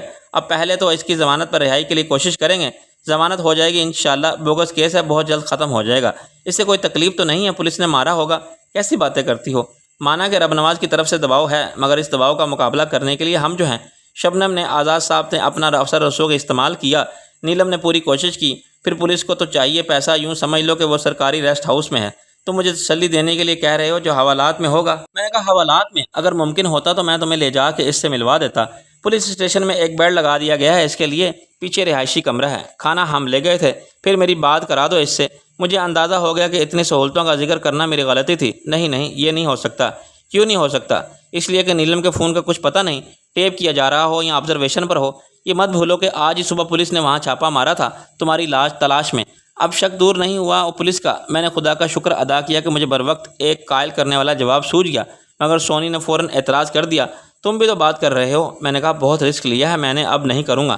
میں PCO سے بات کر رہا ہوں، اور یہ نیلم کا پرائیویٹ نمبر ہے جو کسی کو معلوم نہیں۔ تھانے والوں کو کیسے بتایا جا سکتا ہے کہ نیلم کہاں ہے، وہ گئی ہے کس کام سے؟ سونی مایوس ہوگی۔ اچھا دیکھو، اب پریشان ہو کے ہمیں پریشان کرنے کی ضرورت نہیں۔ ہم جو کر رہے ہیں اچھا کر رہے ہیں، اور فکر کی بالکل کوئی بات نہیں۔ جو ہوگا اپنے وقت پر ہوگا، کوشش سے ہوگا، مگر ہتھیلی پر سرسوں جمانے کی امید مت رکھنا۔ نیلم کو بھی سمجھا دینا یہ بات۔ ہو سکتا ہے ہم لیٹ نائٹ بھی فون کریں۔ ابھی کہاں ہو تم؟ کھانا کھا رہے ہیں؟ تم بھی کھا لو اور سو جاؤ آرام سے۔ میں نے فون بند کر کے سکون کا سانس لیا۔ مجھے اندازہ نہیں تھا کہ مجھے اتنا جھوٹ بولنا پڑے گا۔ ہماری جدوجہد ایک دائرے میں تمام ہو گئی تھی، اور اب کسی پیش و رفت کا امکان اسی دائرے میں گردش تک محدود تھا، مگر امکانات کے دیگر بہت سے افق کھلے تھے جہاں امید کی پرواز ہر سمت میں جاری تھی۔ فرید نے اور شبنم نے، رپورٹرز نے ہر تھانے میں اپنے جاسوس مامور کر دیے تھے۔ یہ اندر کے لوگ تھے جن کے ذمہ اب یہ معلوم کرنا تھا کہ DSP کیانی کے حکم پر آج کس کی گرفتاری کے لیے کوئی پولیس پارٹی گئی تھی، تو اس میں کون لوگ شامل تھے، وہ پارٹی کہاں گئی تھی، انہوں نے کسے گرفتار کیا تھا، اور جسے گرفتار کیا تھا اسے کہاں لے جایا گیا تھا۔ اگر صرف یہ معلوم ہو جاتا کہ چھاپا مار کارروائی میں کون لوگ شریک تھے، تمہارا کام آسان ہو جاتا۔ باقی معلومات ہم خود ان سے براہ راست لے سکتے تھے۔ ہم نے باہر کے کچھ لوگ بھی لیے تھے جو سب دیکھنے کے معمولی حیثیت رکھنے والے گمنام سے اور بظاہر بے ضرر لوگ تھے، جن کا پولیس کے معاملات سے دور کا بھی کوئی تعلق نظر نہیں آتا تھا، مگر وہ پولیس کے مخبر تھے۔ ان میں فقیر، باربر، عوامی ہوٹلوں کے ویٹر، بس کنڈکٹر، پان سگریٹ والے، آئس کریم وینڈر، سابق سزا یافتہ مجرم اور ہیروئنچی وغیرہ سب بھی شامل تھے۔ ایسے لوگوں کی تعداد سینکڑوں میں نہیں ہزاروں میں تھی، اور ظاہر ہے اتنے کم وقت میں سب سے رابطہ مشکل تھا۔ چنانچہ فرید نے اچھی شہرت کے حامل، پرانے اور بھروسے کے قابل 25-30 لوگوں سے بات کی تھی، اور تھوڑی سی ایڈوانس ادائیگی کے بعد کام ہونے کی صورت میں معقول انعام کا وعدہ کیا تھا۔ فرید کا خیال تھا کہ اب انعام کے لالچ میں ہر ایک آ کے بات کرے گا، اور مخبروں کے پورے نیٹ ورک تک یہ بات پھیل جائے گی۔ جو پولیس کے لیے مخبری کرتے ہیں وہ پولیس کے سارے معاملات سے باخبر ہوتے ہیں، اور اس سے امید تھی کہ رات تک یا صبح تک ان میں سے کسی کی کوشش ضرور بارآور ہوگی۔ فرید اس مہم میں اکیلا ہی میرے ساتھ شریک تھا۔ اس نے سرکاری گارڈ تو شکریہ کے ساتھ واپس کر دیے تھے۔ ان کی موجودگی فرید کے لیے اضافی مسائل پیدا کر رہی تھی۔ حفاظت وہ خاک کرتے، الٹا فرید پر احسان کرتے تھے کہ وسائل کی طرح اس کا تعاقب کرتے ہیں۔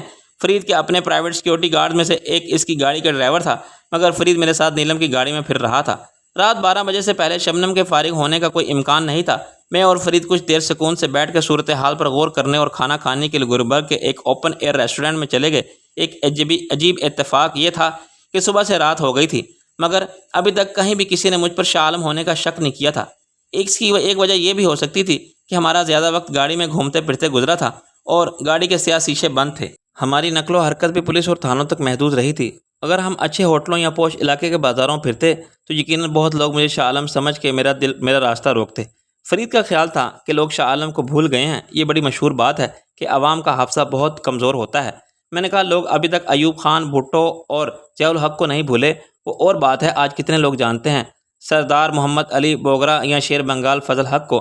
کالی یونیورسٹی کے لڑکے سے پوچھ کے دیکھ لو۔ مگر یار وہ سب چوتھائی صدی پہلے کے لوگ تھے، مرحوم ہوئے 2 سال بھی نہیں ہوئے۔ شاہ عالم ایک تیسرے درجے کا لیڈر تھا، شاید اس سے بھی نیچے کا۔ اسی وقت ہماری میز کے قریب سے گزرنے والی لڑکی ٹھٹک کر رکی۔ اس نے تقریباً چیخ مارنے کے اندر ہکلا کے کہا، سر آپ؟ میں نے چونک کر اسے دیکھا اور سمجھ گیا کہ اس نے شاہ عالم کو پہچان لیا۔ وہ خاصی خوبصورت اور مسخر لڑکی تھی۔ اس کے ساتھ شلوار قمیض پہنے ایک اسمارٹ جوان آدمی بھی مجھے دیکھ کے بڑی خوشی کا اظہار کر رہا تھا۔ اس کی شکل پر شدید فدیانہ حماقت برس رہی تھی۔ اچانک میرے ذہن میں ایک خیال آیا۔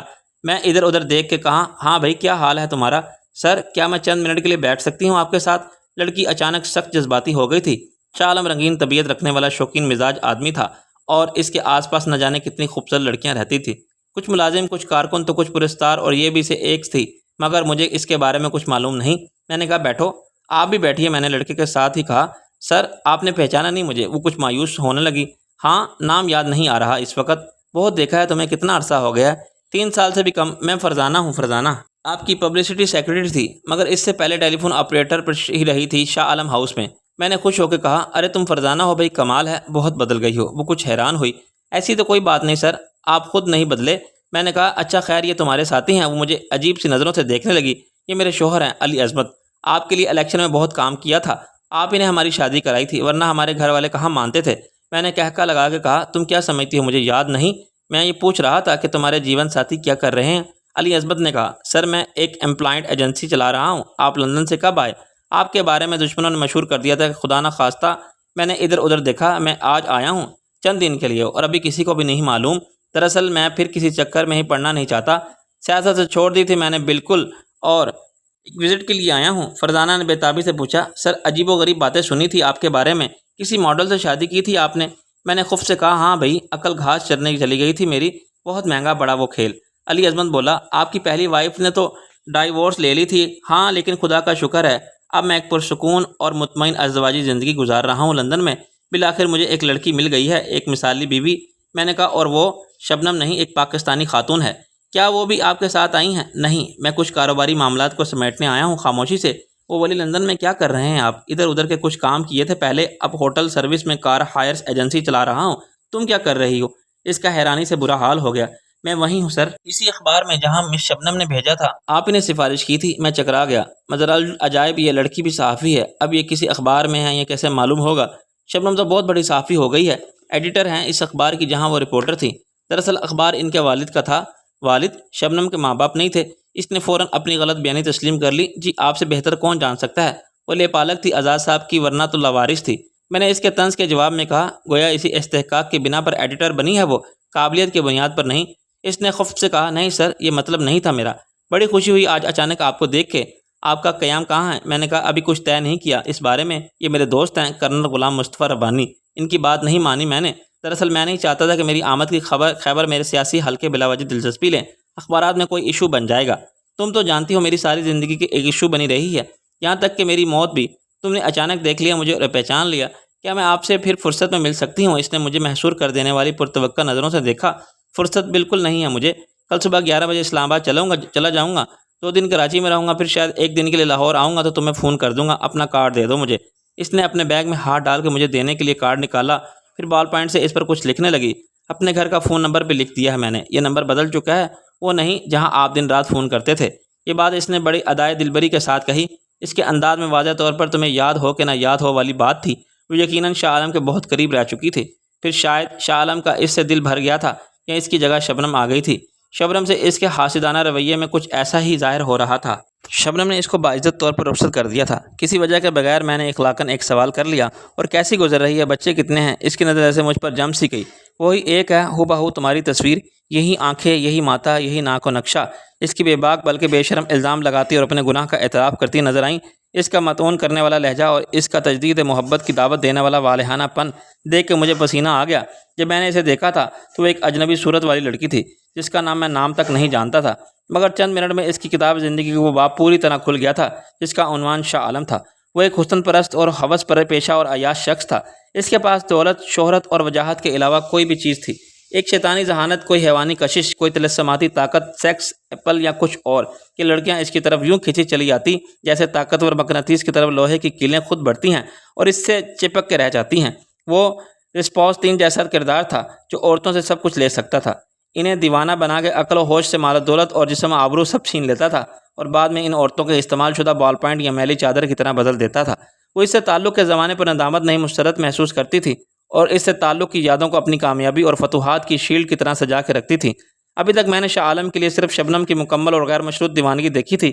یہ دوسری شبنم تھی جو مجھے بتا رہی تھی کہ کبھی ہم میں تم میں بھی چاہ تھی، اسے چاہ کے تحفہ کا ایک بچہ تھا جو تم نے مجھے وداع کرتے وقت دیا تھا۔ افشائے راز سے پہلے تم نے اس بچے کی ولدیت لی ذمہ داری ایک کاٹ کے الو کو سونپ دی تھی جو مجھ سے دیوانگی کی حد تک پیار کرتا تھا، لیکن مجھے پانے کی تمنا اس کے لیے دیوانے کا خواب تھی جس کی تعبیر اسے خیرات میں ملی۔ کاٹ کا الو فرزانہ کا نام نہاد شوہر نامدار میرے سامنے بیٹھا مسکرا رہا تھا اور اپنی ہونہار بیوی کی دانش مندانی اور دانشوری اور پر فریفتہ ہو رہا تھا۔ اسے علم نہیں تھا، احساس نہیں تھا کہ وہ شاہ عالم کے بچے کو پال رہا ہے، اور وہ شاہ عالم جس نے اپنے آپ پاؤں کی اتری ہوئی جوتی دے کر اس پر بڑا احسان کیا تھا پھر اس کے سامنے موجود ہے، اور اس کی اشوترراز بیوی اسے مدعو کر رہی ہے کہ دل کا دروازہ کھول کے جب چاہو آ جاؤ، کہ جسم کی مہربان مسافتوں کو پھر طے کر لو جن پر آج تمہاری محبت کے نقش قدم زندہ و بندہ ہیں۔ میں نے گھبرا کے کارڈ رکھ لیا۔ میں کچھ کاروباری مہم چلا رہا ہوں۔ اس کا چہرہ بجھ گیا۔ اچھا ایک وعدہ کریں، آپ پھر آئیں گے تو مجھے فون کریں گے؟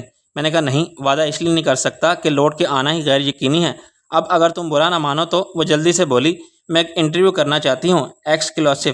وہ تو کر لیا تم نے۔ میں نے کہا جو پوچھنا تھا پوچھو، اس سے زیادہ بتانے کے لیے میرے پاس کچھ بھی نہیں ہے۔ اس نے اچانک اپنی کلائی کی گھڑی دیکھی۔ اوہ کیا ہو گیا؟ سوری سر، میں نے آپ کو ڈسٹرب کیا۔ سوری کرنل، اگر ہم ایک نجی نوعیت کی کاروباری میٹنگ مصروف نہ ہوتے تو آپ جیسی حسین خاتون کی کمپنی کو بالکل مس نہ کرتے۔ Please don't mind. فرین نے اسپاٹ مگر شائستہ میں کہا۔ اس نے اپنے شوہر کا اشارہ کیا۔ کم آن، مجھے ضروری کام یاد آ گیا ہے، چلو اٹھو۔ کیا؟ شوہر کا چہرہ نقش فریادی بن گیا تھا۔ مگر ہم یہاں کے لیے آئے تھے۔ اس نے شوہر کو ایک سخت غیر جیلر کی نظر سے کر لی۔ ڈنر بھی بعد میں، ذرا سی دیر میں تم بھوکا نہیں مر جاؤ گے؟ شوہر نے نافرمان قیدی کی طرح سہم کے سر ہلایا اور اس کے ساتھ چل پڑا۔ ریسٹورانٹ میں جگہ کی کمی نہ تھی۔ وہ چاہتی تو کسی اور ٹیبل پر جا کے بیٹھ سکتی تھی، اور اسے اچانک چلے جانے کے 2 اسباب ہو سکتے ہیں۔ ایک تو اس نے میری ناآشنائی اور سرد مہری کے رویے پر اپنی بے باکی محسوس کی تھی اور اس کے جذبات کو ٹھیس پہنچی تھی۔ دوسرا سبب زیادہ اہم اور قرین و قیاس تھا۔ اسے یاد آ گیا تھا کہ ابھی تک شاہ عالم کی آمد ایک راز ہے۔ باتوں میں اس نے بہت سی باتیں پوچھ لی تھی، اور اب وہ اسے اخلاق اور آداب کو بالائے طاق رکھتے ہوئے سارے زمانے کو بتانا چاہتی تھی کہ شاہ عالم زندہ ہے اور پاکستان میں ہے۔ وہ اس سے مل چکی ہے اور اس کا انٹرویو بھی لے چکی ہے۔ اس کی دانست میں یہ انکشاف ایک تہلکہ خیز دھماکہ ثابت ہو سکتا تھا، اور وہ اپنے انٹرویو کو زیادہ سے زیادہ سنسنی خیز بنا کے صبح کے اخبار میں فرنٹ پیج پر لگوانا چاہتی تھی۔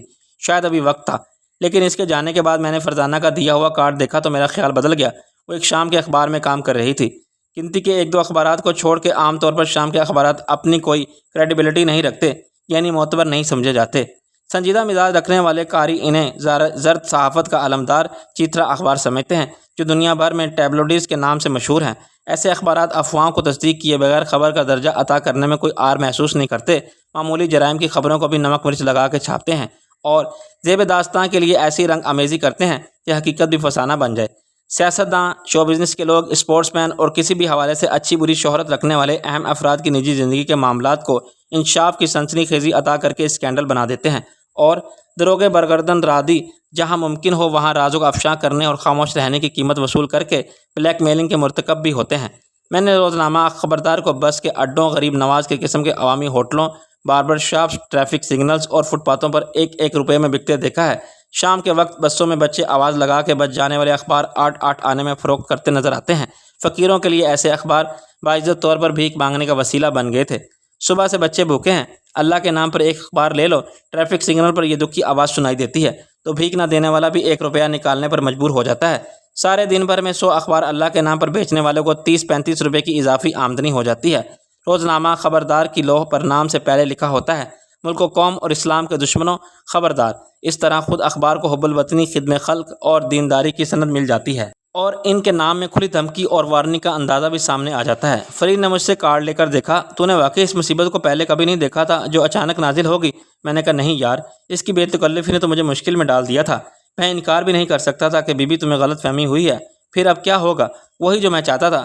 صبح 10 بجے روزنامچہ خبردار کے ذریعے دوستوں، دشمنوں، سب کو خبردار کر دیا جائے گا کہ شاہ عالم لاہور میں ہے۔ فرزانہ علی اس سے ریسٹورنٹ میں ملاقات کے چٹخارے دار تفصیل اور انٹرویو کے ذریعے حاصل ہونے والی معلومات کو صفحہ اول پر شائع کرائے گی۔ اس کی ذیلی سرخی ہوگی: مردہ پھر زندہ ہو گیا۔ تو اس کو بڑی غیر سنجیدگی سے لے رہا ہے، حالانکہ اس سے تیرے لیے مسائل پیدا ہو جائیں گے۔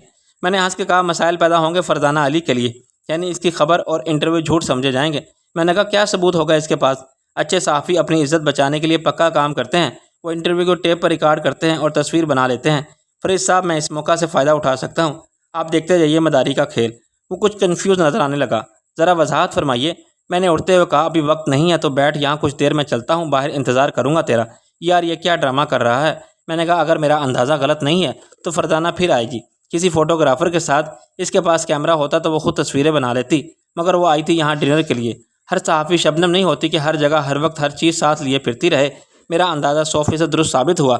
میں ریسٹورنٹ کے باہر ایک ایسی جگہ کھڑا تھا جہاں نسبتاً تاریکی تھی۔ کسی نے مجھ پر شک کرنے کا سوال ہی پیدا نہیں ہوتا۔ ایسا لگتا تھا جیسے میں ریسٹورنٹ کے باہر کسی کا انتظار کر رہا ہوں۔ فرزانہ تیزی سے اپنی گاڑی میں آئی۔ اس نے گاڑی کو این ریسٹورنٹ کے انٹرس پر کھڑا کر دیا۔ دربان نے مؤدبانہ انداز میں سے یہ احساس دلانے کی کوشش کی، مگر وہ سیدھی گزر گئی۔ شاید جاتے جاتے اس نے کہہ دیا کہ وہ 1 منٹ میں واپس آ رہی ہے۔ گاڑی میں اس کا شوہر نظر نہیں آ رہا تھا، معلوم نہیں 15-20 منٹ میں وہ اسے کہاں چھوڑ آئی تھی۔ اس کے ساتھ ایک دبلا پتلا، عمر رسیدہ اور سیاہ رت شخص خالص پیشہ ورانہ انداز میں کیمرہ لیے چل رہا تھا۔ حسب توقع وہ چند منٹ بعد مایوسی اور جھنجھلائی ہوئی واپس آئی۔ اس نے ریسٹورنٹ کے باہر چاروں طرف نظر ڈالی، مگر میں بہت محفوظ مقام پر تھا، اس کی نظر مجھے نہیں دیکھ پائی۔ وہ آہستہ آہستہ چلتی اپنی گاڑی تک گئی اور کچھ سوچتی رہی۔ پھر فوٹوگرافر اس کے ساتھ بیٹھ گیا اور وہ سیدھی نکل گئی۔ کچھ دیر بعد فرید نمودار ہوا: عجیب پاگل لڑکی ہے۔ مجھ پر ایسے خفا ہو رہی تھی جیسے شاہ عالم کو میں نے فرار کر دیا۔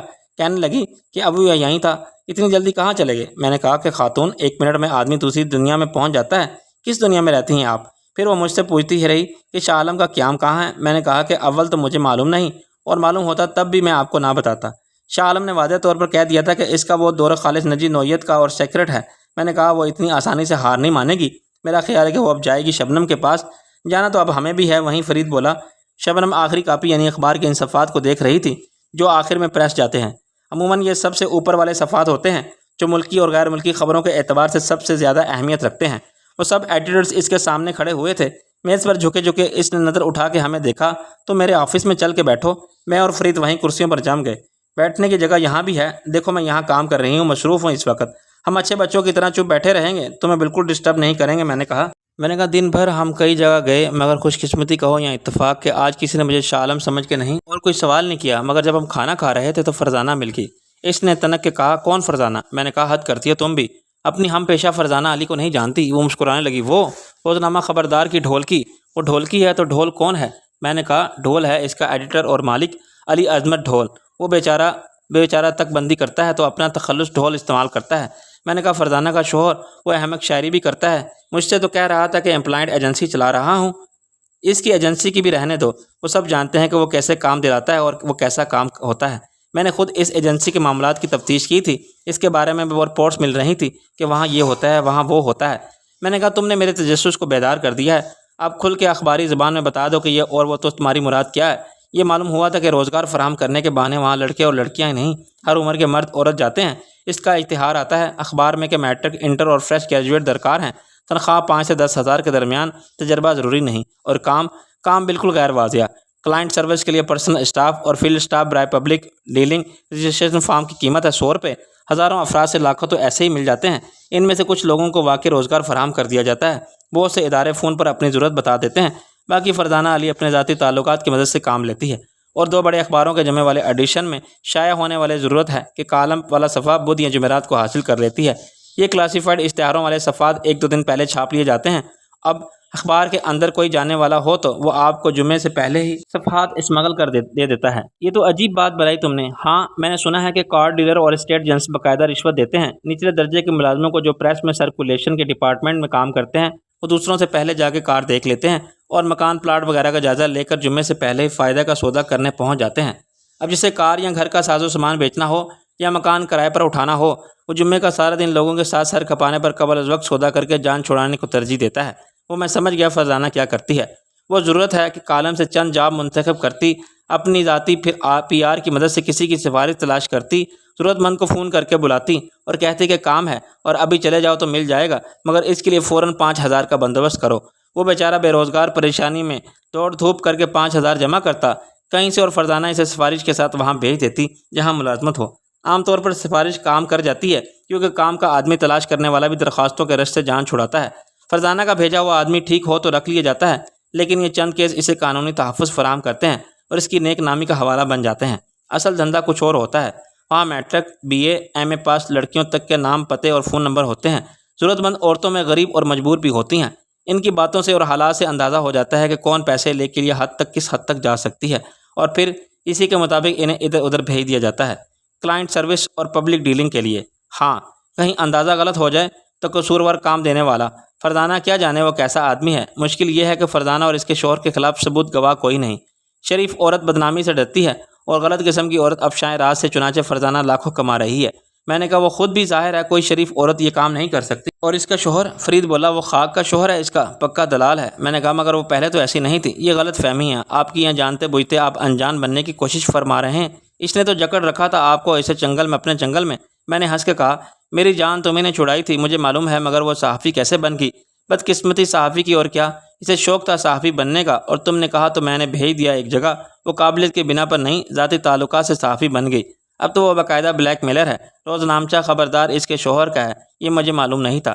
شبنم بولی اس نے بعد میں نکالا جب پیسہ آ گیا۔ اسے اخبار سب سے بڑا ذریعہ ہے کمائی کا، اس کی بدنامی کو چھپانے کا اور نیک نامی کی پبلسٹی کا۔ مگر فرزانہ سے کیا بات ہوئی تمہاری؟ میں نے اسے بتا دیا یہ سب کل شائع ہو جائے گا۔ وہ مجھے دیکھتی رہی، یہ کیا حرکت فرمائی آپ نے؟ میں نے کہا کل بہت لوگ شاہ عالم کو تلاش کریں گے، تمہیں بھی فون آئیں گے، سب جانتے ہیں کہ مجھے کہاں ملے گی۔ پانی میں شاہ عالم پاکستان آئے گا تو کس کے پاس جائے گا؟ اپنی بیوی تو رہی نہیں۔ میں کیا کہوں ان سے؟ وہی جو حقیقت ہے۔ شاہ عالم ایک بار آ گیا تھا دوسری دنیا سے، بار بار کیسے آ سکتا ہے؟ وہ سچ مچ مر چکا تھا لندن میں۔ فرزانہ بکواس کرتی ہے اور اس کا اخبار جھوٹ کا پلندہ ہے، چیتھڑا اڑ جائے گا۔ اس نے اپنا سر پکڑ لیا، یہ کیا مصیبت کھڑی ہو گئی؟ میں نے کہا یہ تو ہونا تھا، ایکسائٹڈ تھا اور میں نے اپنی لائن آف ایکشن بھی بتا دی تھی۔ فرزانہ کے پاس میری آواز کا ٹیپ تک نہیں تھا، کوئی تصویر نہیں، وہ کیسے ثابت کرے گی؟ فرزانہ کو گولی مارو، تم کیا کرو گے؟ میں نے کہا ویری گڈ سوال، میں 2 دن میں روپوش رہوں گا؟ صرف 2 دن؟ کیا یہ ناممکن ہے؟ نہیں، وہ سوچتے ہوئے بولی۔ میں نے کہا کل سب سے زیادہ فون کرنے والے ہوں گے شاہ عالم کے پرانے ساتھی جو اس کے زیادہ قریب تھے، انہیں تم آسانی سے مطمئن کر سکتی ہو انکار سے۔ زیادہ مشکل ہوگا اس کے مخالفین کو قائل کرنا، جن کی سیاسی ساکھ تو خیر کچھ نہیں مگر پھر بھی انہیں شاک ضرور لگے گا۔ ممکن ہے وہ تمہاری نگرانی کرائیں، یہ دیکھنے کے لیے کہ تم شاہ عالم سے ملنے جاتی ہو یا وہ تم سے ملنے آتا ہے۔ تم نارمل طریقے سے اپنا کام کرو، چاہو تو فرید کی طرح سیکیورٹی لے لو، اس سے مسئلہ حل نہیں ہوگا۔ میں نے کہا ہو جائے گا، اصل خطرہ ہوگا رب نواز کی طرف سے۔ میں ابھی بکنگ لیتا ہوں ہالیڈے ان میں شاہ عالم کے نام سے، اس کا پاسپورٹ اور شناختی کارڈ سب ہے میرے پاس۔ انٹرنیشنل ڈرائیونگ لائسنس ایکسپائر ہو گیا ہے مگر ویلڈ ڈاکومنٹ ہیں۔ آج رات ہی کسی وقت میں اسے فون کروں گا کہ میں اسے ملنا چاہتا ہوں، اسے بتاؤں گا کہ میں آج ہی لندن سے پاکستان آیا ہوں لیکن میری آمد خفیہ ہے، میں صرف اسے کاروباری معاملات پر بات کرنے کے لیے آیا ہوں۔ اور تم اسے کہاں ملو گے؟ ہوٹل میں؟ نہیں، یہاں سے کچھ نہیں بتاؤں گا کہ میں کہاں ٹھہرا ہوا ہوں، وہ خود سارے ہوٹل چیک کرائے گا اور اسے پتہ چل جائے گا کہ شاہ عالم کہاں ٹھہرا ہوا ہے۔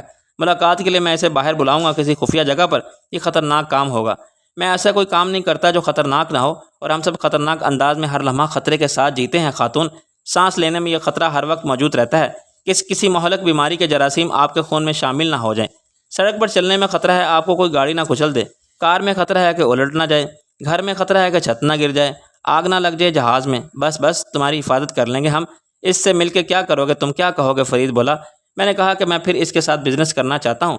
پرانا حساب جو بھی ہے سیٹل کیا جا سکتا ہے، گلے شکوے دور ہو سکتے ہیں اور پرانے پارٹنر پھر سے پہلے کی طرح ہر کام کر سکتے ہیں۔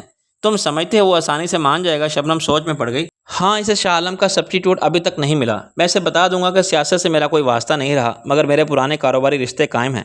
میں لندن سے اسی لیے آیا ہوں، مگر ایک کم وقت اخبار کے رپورٹر نے مجھے دیکھ لی ہے اور میرے گلے پڑ گئی ہے۔ جب صبح 10-11 بجے روزنامہ خبردار اپنے ملک ربنواز صاحب کو خبردار کرے گا کہ شاہ عالم لاہور میں ہے اور وہ فرزانہ کے انٹرویو کی تفصیل پڑھے گا تو اسے یقین آ جائے گا کہ یہ حقیقت ہے۔ اس کے بعد وہ فرزانہ سے پوچھے گا، پھر تم سے اور پارٹی کے لوگوں سے، سوائے فرزانہ کے سب ایک ہی بات کہیں گے، شاہ عالم تو لندن میں مر کھپ گیا ہے، اس کا اب میدان حشر کے علاوہ کہیں نظر آنا ناممکن ہے۔ پھر اسے میرے فون پر یقین آ جائے گا کہ میں واقعی خفیہ طور پر پاکستان آیا ہوں۔ تھوڑا بہت شک ہوگا تو مجھ سے مل کے دور ہو جائے گا۔ مجھے یقین ہے کہ میں اس کا اعتماد حاصل کرنے میں کامیاب ہو جاؤں گا اور اس کے بعد پھر شروع ہوگا تمہارا ڈبل رول۔ رائٹ، دشمن کے قطعے کی تفصیل بہت مضبوط ہے، اس میں داخل ہونے کا یہی ایک چور دروازہ ہے۔ میں اس کے بزنس میں شریک ہو کے اندر کے سارے راز جان سکتا ہوں، ناصر عظیم کو بتا سکتا ہوں۔ آئیڈیا بہت شاندار ہے، مگر فرید بولا۔ مگر کیا؟ میں نے کہا، عملی طور پر آگ اور پیٹرول ایک ساتھ کھیلنے کے مترادف ہیں، بہت جان لیوا یہ ڈبل رول نبھانا تیرے لیے مشکل ناممکن ہوگا۔ میں نے کہا، مداری کا کھیل بھی دیکھنے والوں کو ناممکن لگتا ہے، مگر یہ موت کا کھیل ہے تو مارا جائے گا کسی دن۔ میں نے کہا، اس دن کے آنے سے پہلے میں ڈگڈگی بجا کے پھر کھیل ختم کر دوں گا۔ رات کا 1 بج گیا تھا۔ آخری کاپی پریس میں بھیجنے کے بعد عدالتی عملے کے ارکان رخصت ہو رہے تھے۔ اچانک فون بجنے لگا۔ ہیلو، شبنم نے ریسیور اٹھایا۔ ہاں، تم کون؟ فرزانہ۔ فرزانہ علی۔ او ڈیئر، واٹ از سرپرائز! کہاں ہو تم بھائی؟ ہاں، یہ تو پتہ ہے مجھے کہ تم ملک و قوم اور دین کے دشمنوں کو خبردار کر رہی ہو، مگر ملاقات نہیں ہوئی بہت عرصے سے۔ ابھی کیوں، خیریت ہے نا؟ ہاں، مجھے کیا اعتراض ہو سکتا ہے، میں فارغ ہوں اور اکیلی بیٹھی تھی، گھر جانے کا سوچ رہی تھی، آ جاؤ۔ او نو، رات تو ہمارے لیے بنی ہی نہیں سونے کے لیے۔ اس نے ریسیور رکھ دیا۔ فرزانہ نے بتایا، کچھ نہیں، مگر وہ آ رہی ہے مجھ سے تصدیق کے لیے۔ تم کیا کرو گے؟ ہم ساتھ والے آفس میں بیٹھ کر تمہاری باتیں سنیں گے۔ فون کی گھنٹی پھر بجی۔ اس بار فون نیلم کا تھا۔ شبنم نے 2-4 رسمی جملے بول کے اسے تسلی دی کہ رئیس کی طرف سے فکر مند ہونے کی ضرورت نہیں، اور پھر فون مجھے تھما دیا۔ میں ابھی شوٹنگ سے آئی ہوں، سونی نے مجھے بتایا۔ میں نے کہا، اس نے جو تمہیں بتایا وہی صحیح ہے؟ میں نے جھوٹ بولا اس سے، تم بھی بولو۔ وہ 2 سیکنڈ خاموش رہی۔ اچھا، تم اب کہاں ہو؟ جہاں تم نے فون کیا، اور اب اس کے سوا کہیں جا بھی نہیں سکتے۔ فرید نے جتنے لوگ اس کام پر لگائے ہیں ان سب کو شبنم کا فون نمبر ہی دیا ہے، انفارمیشن یہاں آئے گی۔ تمہیں یقین ہے؟ ہاں، فرید کو بھی یقین ہے کہ رئیس خود رابطہ کرے گا۔ یار، اسے اغوا کر کے لے جانے والے جب اس سے کچھ معلوم کرنے میں ناکام ہوں گے تو وہ بھی شبنم سے ہی رابطہ کریں گے، بارگین کریں گے۔ بارگین تمہارے پاس کیا؟ وہی مورتی کا سر؟ ہاں، 3 کروڑ مالیت کا۔ آخر تم انتظار کس بات کا کر رہے ہو؟ اگر خدا نہ خواستہ، میں نے کہا، نہیں، رئیس کو کچھ نہیں ہوگا، تم سونی کو مطمئن رکھو اور ہم پر بھروسہ رکھو۔ اس کی گرفتاری کا ڈرامہ بوگس تھا، دوہرے قتل کا الزام بھی بوگس تھا۔ ہم معلوم کرنے کی کوشش کر رہے ہیں کہ اس کارروائی میں کون شریک تھا۔ اگر الزام لگانا مقصود ہوتا تب تک رئیس کے خلاف FIR درج کی جا چکی ہوتی۔ وہ تفتیش بھی تو کرتے ہیں، غیر قانونی حراست میں رکھ کے پھر جسمانی ریمانڈ لے لیتے ہیں۔ میں نے کہا، نہیں، ایسی صورت میں تھانوں سے معلومہ ہو جاتا ہے۔ یہ ہم پتہ چلانے کی کوشش بھی کر رہے ہیں کہ وہ لاشیں کس کی تھیں۔ جب فرزانہ علی نے اوپر آنا چاہا تو سیکیورٹی گارڈ نے اس کی اطلاع شبنم کو پہلے ہی دے دی۔ اس کے اوپر آنے سے پہلے میں اور فرید ساتھ والے کیبن میں جا بیٹھے۔ درمیان میں 6-7 فٹ کی پارٹیشن تھی جو نگاہ راہ حال میں تھی، مگر آواز کو نہیں روک سکتی تھی۔ فرزانہ نے بڑی پرتکلف تمہید باندھی، شبنم کو اخبار، ادارات اور انتظام سنبھالنے پر مبارکباد دی، یہ امید ظاہر کی کہ وہ اپنی ذہانت اور صلاحیت سے اخبار کو بہت اوپر لے جائے گی، اور پھر مطلب کی بات بھی بڑے سرسری انداز میں کی، جیسے آڑتی سی ایک خبر ہے زبانی تیور کی، اور وہ محض تصدیق چاہتی ہے کہ شاہ عالم صاحب پاکستان تشریف لائے ہیں۔ شبنم نے بڑی حیرانی کا اظہار کیا۔ اچھا، کس نے بتایا تمہیں؟ وہ بولی، میں انہی کی پارٹی کے ایک صاحب میں جانتی ہوں، سب کو تم نام بتا دو، ابھی معلوم ہو جائے گا۔ نہیں، سنا ہے وہ اپنی آمد کو خفیہ رکھ رہے ہیں۔ شبنم نے کہا، مگر تمہیں معلوم ہو گئی تو بات خفیہ کہاں رہی؟ کل تم سب کو خبردار کر دو گی۔ فرزانہ نے کہا، آپ کو نہیں معلوم، ابھی تم نے بتایا تو پتہ چلا۔ فرزانہ نے تکلف اور لحاظ کو بالائے طاق رکھ دیا۔ یہ کیسے ہو سکتا ہے کہ تمہیں علم نہ ہو؟ باہر سے آنے جانے والے سب لوگ کے بارے میں تو امیگریشن والے بھی نہیں جانتے جو ایئرپورٹ بیٹھے ہیں، پھر مجھے کیسے معلوم ہوگا؟ اخبار کے دفتر میں کسی نے اطلاع نہیں دی۔ جھوٹ مت بولو، تمہارا اس سے بہت قریبی تعلق تھا۔ یہ کیسے ہو سکتا ہے کہ وہ پاکستان آئے اور تمہیں معلوم نہ ہو؟ تم مجھ سے چھپا رہی ہو۔ شبنم نے اس کے جارحانہ رویے اور لہجے کو بالکل اہمیت نہیں دی۔ تم کچھ بھی سمجھ سکتی ہو، تمہاری اطلاع کا ذریعہ معتبر تو چھاپ دو۔ یہ خبر کسی نے نہیں بتائی مجھے یہ بات، میں نے خود دیکھا ہے شاہ عالم کو، میں نے اسے ایک ریسٹورنٹ میں کسی کرنل غلام مصطفیٰ رمبانی کے ساتھ دیکھا ہے۔ میں وہاں عظمت کے ساتھ ڈنر کے لیے گئی تھی، میری بات پہ ہوئی تھی اس سے۔ پھر مجھ سے تصدیق کا کیا مطلب ہے؟ کیا تمہیں اپنی آنکھوں پر بھروسہ نہیں یا اپنے حواس خمسہ پر اعتبار نہیں؟ تمہیں کیا شک ہے کہ ریسٹورنٹ میں ملاقات خواب اور سراب تھی؟ تم نشے میں تھی اس وقت یا اس وقت نشے میں ہو؟ تمہاری باتوں کا کوئی سر پیر نہیں۔ وہ مشتعل ہوگی، تم میری بے عزتی کر رہی ہو۔ بے عزتی تم نے کی ہے میری یہاں آ کے؟ شبنم نے کہا، تمہاری عزت ہے کہاں؟ تم کیا سمجھتی ہو اس طرح تم حقیقت کو چھپا سکتی ہو؟ شاہ عالم دنیا کی آنکھوں میں دھول جھونک کے رہ سکتا ہے، میں اس کا اور تمہارا سر کچا چٹا چھاپ دوں گی۔ وہ شاید کھڑی ہو گئی تھی۔ شاہ عالم کی طرف سے میں نے کچھ نہیں کہہ سکتی تھی، لیکن اگر میرے بارے میں ایک بھی لفظ غلط لکھا تم نے تو تم کیا کرو گی؟ کیس کر دوں گی مجھ پر؟ نہیں، میں اتنی کمزور نہیں ہوں کہ قانون کی مدد پر انحصار کروں۔ تم جانتی ہو نا کہ میرے کتنے لمبے ہاتھ ہیں۔ شریفوں اور بدماشوں سے ایک جیسے مراسم ہیں میرے۔ میں تمہاری یا تمہارے نام نہاد شوہر کی ہڈیاں توڑوا دوں گی۔ تمہیں اٹھوا بھی سکتی ہوں۔ بدماشی تم بھی کرتی ہو، مگر کبھی میرے مقابلے پہ مت آنا، بہت نقصان میں رہو گی۔ اب تم جا سکتی ہو۔ فردانہ غصے میں شوں شوں کرتی نکل گئی تو ہم پھر شبنم کے کمرے میں چلے گئے۔ تم نے صحیح بدماشوں کے لہجے میں بات کی۔ وہ ہنسنے لگی، جیسے کو تیسا، ہر جگہ شرافت نہیں چلتی۔ فرید بولا، تم نے اسے چیلنج کر دیا، وہ تمہیں جھوٹا ثابت کر کے رہے گی۔ ہاں، شاید وہ میرا پیچھا بھی کرے۔ میں نے روڈ سائڈ کی کھڑکی کھول کے جھانکا۔ یو آر رائٹ، اس کی گاڑی دیکھی تھی میں نے، وہ موجود ہے اس وقت بھی۔ کیا وہ اتنی بے وقوف ہے کہ سامنے ہی گاڑی میں بیٹھ کے انتظار کر رہی ہے؟ فرید بولا، سامنے کس نے کہا؟ گیٹ سے کافی پیچھے مجھے ایک گاڑی نظر آ رہی ہے جس کا میک ماڈل اور رنگ بھی سب وہی ہے۔ اوکے، پھر میں چلتی ہوں۔ میں اسے توقع کا پورا موقع دوں گی گھر تک۔ تم اب گھر جاؤ گی؟ اور کیا تمہارے ساتھ ہالیڈے ان جاؤں؟ وہ بولی، آزاد صاحب کی طبیعت بھی خراب چل رہی ہے، گھر میں کوئی ان کو اٹینڈ کرنے والا نہیں۔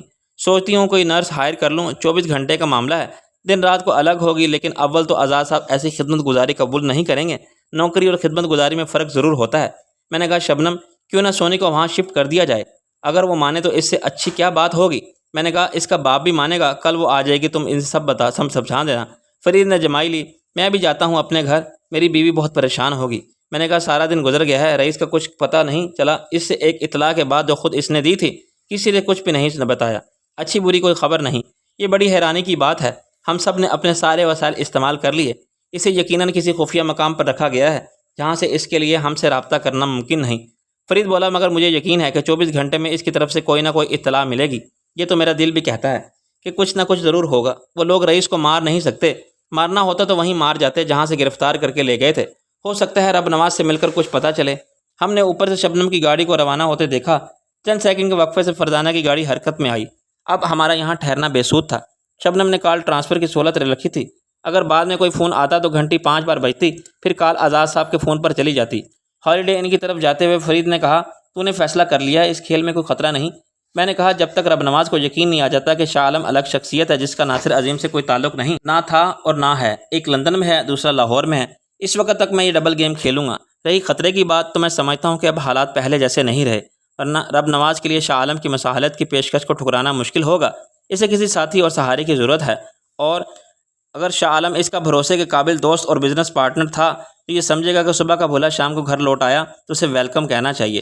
میں اس سے لندن میں شاہ عالم اور لاہور میں ناصر عظیم بن کے ملتا رہوں گا، ایک ہی ہولی اور گیٹ اپ میں نہیں، تھوڑا بہت فرق تو رکھنا پڑے گا جو بعد میں ختم ہو جائے گا۔ اب یہ ہو سکتا ہے کہ شاہ عالم نظر آئے شلوار قمیض میں، پشاوری چپل اور سندھی ٹوپی میں۔ شاہ عالم نے اسے لباس کبھی نہیں پہنا، وہ ہمیشہ سوٹ پہنتا تھا۔ شاہ عالم کے پاس حلیہ بدلنے کا جواز ہے، وہ کنٹیکٹ لینس استعمال کر سکتا ہے اور وگ لگا سکتا ہے، اور یہ رب نواز کو بھی بتا سکتا ہے ناصر عظیم سوٹ بوٹ میں نظر آئے گا، اس کی شناخت پکی اور اس کے گواہ بھی پکے ہیں۔ رب نواز اسے کاروباری حلقوں میں دیکھے گا، نیلم کے ساتھ، اور کمال ہاسپٹل میں نظر آئے گا اپنے آفس میں۔ میں فرید کے ساتھ سمن آباد والے گھر گیا، وہاں میں نے ایک سوٹ کیس پیک کیا۔ میں خالی ہاتھ ہالیڈے ان جا کے کہتا کہ میں ابھی لندن سے آیا ہوں تو مشکوک نظر آتا۔ رات کے 2 بجے فرید مجھے ہوٹل کے گیٹ پر چھوڑ کے رخصت ہوا۔ میں نے کہا کہ رات بھر میں کوئی نئی بات معلوم ہوئی تو مجھے فون کر کے بتانا۔ ہوٹل کے لاؤنج میں رات کے وقت بھی روشنیوں کی چکا چوند میں دن کا سما تھا۔ استقبالیہ پر ایک پاکستانی اور غیر ملکی پہرے سے موجود تھے۔ غیر ملکی کا مسئلہ یہ تھا کہ وہ انگلش نہیں جانتا تھا، چنانچہ پاکستانی اس کی مدد کر رہا تھا اور مضحکہ خیز انگریزی بول رہا تھا۔ استقبالیہ پر موجود اسٹاف نوجوان تھا، لڑکے اور لڑکیاں بڑی خوش اخلاقی اور مستعدی کے ساتھ معزز مہمانوں کو اٹینڈ کر رہے تھے، مگر شاید ان میں سے کوئی بھی سیاست میں اس حد تک دلچسپی نہیں رکھتا تھا کہ مجھے صورت سے دیکھتے ہی چونک پڑتا۔ مجھ سے بات کرنے والا اسمارٹ نوجوان خاصا تعلیم یافتہ اور مہذب تھا۔ وہ خالص کانٹوٹ کے لہجے میں بہت اچھی انگریزی بولتا تھا، مگر وہ بھی مجھے نہیں پہچانتا تھا۔ میرا نام سن لے بھی اس نے کسی رد عمل کا اظہار نہیں کیا، یہ میرے لیے اچھی بات تھی۔ پھر اچانک اندر سے اسسٹنٹ مینیجر ٹائپ نسبتاً سنجیدہ عمر کا ایک خوش پوش شخص برآمد ہوا۔ اس نے ایک طائرانہ نگاہ سے اسٹاف کی مجموعی کارکردگی کا جائزہ لیا، پھر آہستہ آہستہ راؤنڈ لگانے کے انداز میں آگے بڑھا۔ اس نے مجھے پہچان لیا، میری صورت دیکھتے ہی وہ چہکا، پھر بڑی خوش دلی سے مسکراتا ہوا میرے سامنے آ کے رک گیا۔ اگر میں غلطی نہیں کرتا تو آپ شاہ عالم ہیں سر؟ میں نے ایک بے بسی کی آہ بھری۔ میرا خیال تھا کہ آپ لوگ مجھے بھول چکے ہیں، لیکن ایئرپورٹ پر ہی میری یہ غلط فہمی رفع ہو گئی ہے۔ اس نے مجھ سے ہاتھ ملایا۔ میں سیاست میں عملی دلچسپی نہیں رکھتا، مگر اخبار کی حد تک اپنے آپ کو باخبر رکھتا ہوں۔ آپ غالباً لندن میں تھے، کیا آپ بھی سمجھتے ہیں کہ میں فوت ہو گیا تھا؟ وہ حیرانی سے بولا، یعنی دوبارہ؟ نہیں سر۔ خیر، یہاں میرے بعد ایسی افواہ بھی پھیلی تھی کہ ایکسیڈنٹ میں میری موت واقع ہو گئی ہے۔ میری گفتگو سے اس کا حوصلہ بڑھا۔ آپ کی زندگی بہت بڑا متنازع مسئلہ ہے، یہ عجیب بات ہے سر۔ میں نے کہا، پرانی بات پر تو حیرانی ہوئی، مگر اب میں یہ برداشت نہیں کر سکتا۔ میں نے اس لیے جلا وطنی اختیار کر لی ہے کہ میں سکون سے جینا اور مرنا چاہتا ہوں، جو یہاں ممکن نہیں تھا۔ اب میری ایک درخواست ہے آپ سے، پلیز آپ حکم کیجیے گا۔ میرا نام محمد عسکر ہے۔ میں نے اپنا پاسپورٹ سامنے رکھ دیا۔ میں آج ہی لندن سے کراچی پہنچا تھا، اور نائٹ کوچ سے آنا میں نے اس لیے بہتر سمجھا کہ دن میں مجھے پہچاننے والے زیادہ ملتے۔ آدھی رات کے وقت تعداد دو حد تک محدود رہی۔ خدا کا شکر ہے، یہ وزٹ بہت نجی نوعیت کا ہے، جس کی خبر کسی کو بھی نہیں ہونی چاہیے۔ میں نہیں چاہتا کہ یہ بات پھیلے اور مجھے اخبار والے اور پرانے ساتھی گھیر لے۔ میں اپنا کام کر کے خاموشی سے واپس چلا جانا چاہتا ہوں۔ یس سر۔ اور ہم اس معاملے میں آپ کی کیا مدد کر سکتے ہیں؟ میں نے کہا، میرے بارے میں کسی کو کچھ نہ بتایا جائے، سوائے ایک مسٹر فرید عباسی کے مجھے کسی کا فون نہ دیا جائے، اور اس کا مطلب ہے کسی کا بھی نہیں، خواہ کوئی کچھ بھی کہے، خود کو گورنر بھی بتائے یا میرا سالہ۔ یہ کوئی مسئلہ نہیں سر، میں ہدایات جاری کرتا ہوں ابھی۔ Thank you. میں نے کہا، 2 دن بعد میری واپسی کی فلائٹ ہے، آپ یہ ایڈریس رکھ لیں، آپ یہ ایڈوانس رکھ لیں۔ میرا سامان کمرے میں پہنچ گیا تو میں نے سکون کا سانس لیا۔